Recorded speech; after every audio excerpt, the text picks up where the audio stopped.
December 27 புனித யோவான் திருத்தூதர் நற்செய்தியாளர் இவருடைய விழாவை கொண்டாடுகின்றோம்.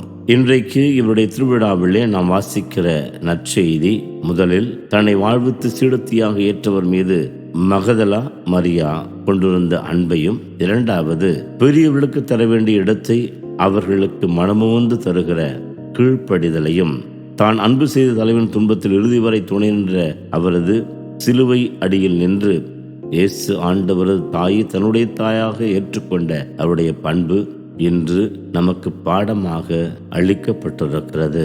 நம்முடைய வாழ்வில் கடவுளையும் அவரது பிரசன்னத்தையும் நாம் உள்வாங்கிக் கொண்டு அன்பே கடவுள் என்று சொல்லி அன்பு வாழ்வின் அடித்தளமாக கொண்டு வாழ வேண்டிய கட்டாயம் இருக்கிறது என்பதை உணர்ந்து அதற்குரியவர்களாக வாழ நாம் முடிவெடுக்கவும், அதே போல நமக்கு பெரியவர்களாக இருக்கிறவர்களுக்கு பயப்பட வேண்டிய அவசியம் கிடையாது. உரிய மரியாதையை கொடுக்கின்ற பண்புள்ளவர்களாகவும், மேலும் துன்பங்களிலே ஒருவருக்கு ஒருவர் துணை நிற்கிற அந்த பாங்கில வாழவும் முடிவெடுக்க அழைக்கப்பட்டிருக்கிறோம்.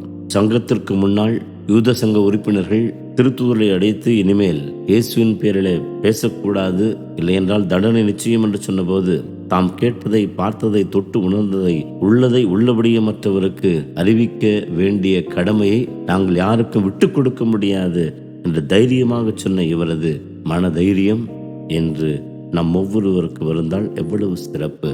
இப்படிப்பட்ட வாழ்வின் மூலமாகத்தான் நமது சீடத்துவத்தை நாம் வெளிப்படுத்த முடியும். ஜெபிப்போம். இயேசுவே, உமது அன்புச்சீடர் யோவானை போன்று உமது அன்புக்கு உரிமையுள்ளவராக வாழ்ந்திட எங்களுக்கு அருள் தாரும். ஆமென்.